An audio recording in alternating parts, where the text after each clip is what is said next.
It's very easy to overlook this short book of Ruth. It's only 4 chapters. It doesn't seem as though it has as much going on in it as a text from the scriptures, but there's actually, like most passages, there's a lot packed into just 4 short chapters. But let's talk about lines and friendship, and then let's also talk about God. So that's the order, all right? Lines.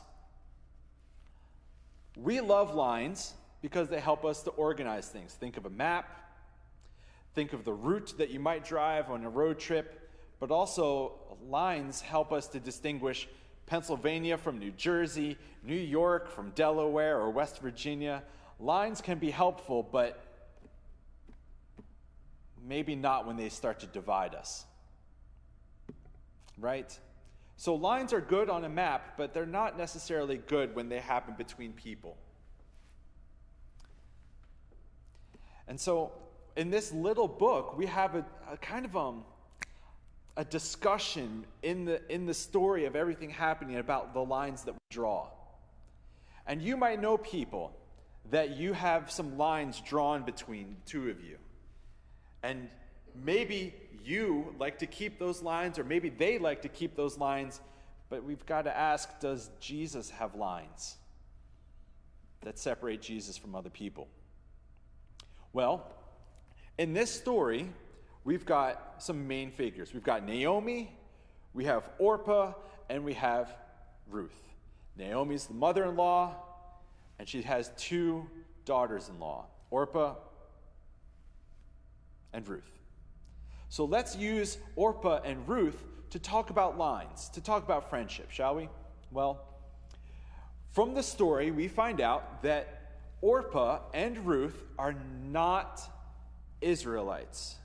Not in the same way that like Naomi is, because they married into the family. And so when their husbands passed away, Naomi actually does a kind of a compassionate thing. She says, listen, there's not anything left for you here. You should just go back. Go back to your homes. Go back to the land where you came from, with its customs, with its dialects, with the families that you knew, with the gods that you knew. Go back to Moab. Well, Orpah does the conventional thing. And a lot of us have friendships that are very ordinary in some sense, because modern world view loves to say that we can be friends if we share a connection, if we have family related, or if we got a common friend, or we can be friends and we can still keep relating if we have the same ideas, if we come from the same region. You're from Pennsylvania? Oh, okay. I'm from New Jersey, so maybe we shouldn't talk.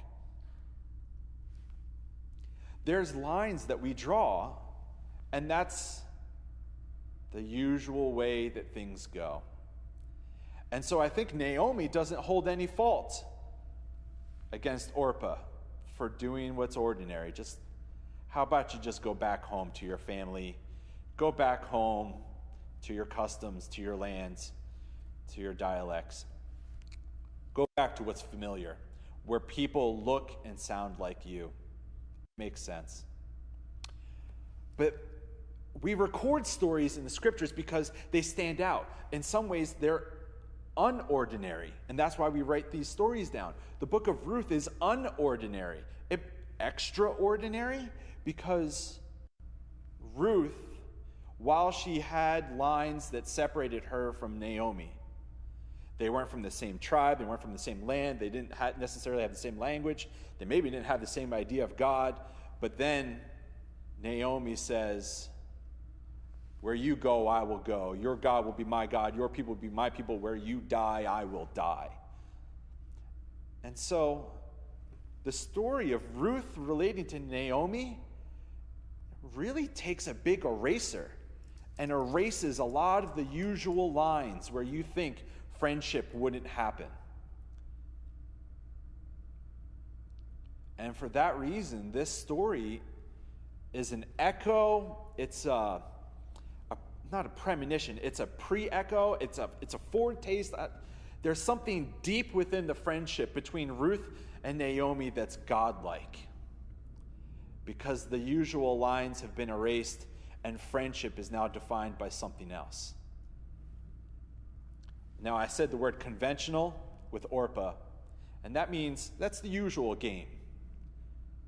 Friendships dissolve when you start to disagree, when you no longer have common connections. But then on God's side, we have covenantal friendship that says, I don't really care where you come from, where you're going. I don't care about the dialect. I don't care about all these other things. We are one in Yahweh.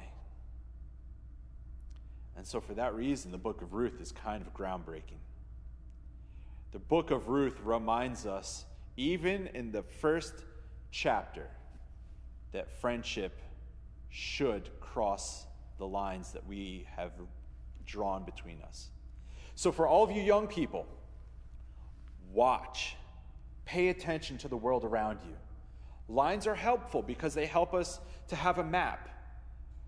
But when lines start to separate us, then we've got to ask, is this the ordinary type of friendship, or should we have an extraordinary friendship? Because that's what God does with us.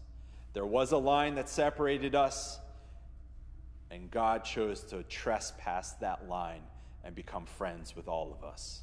So may we do the same.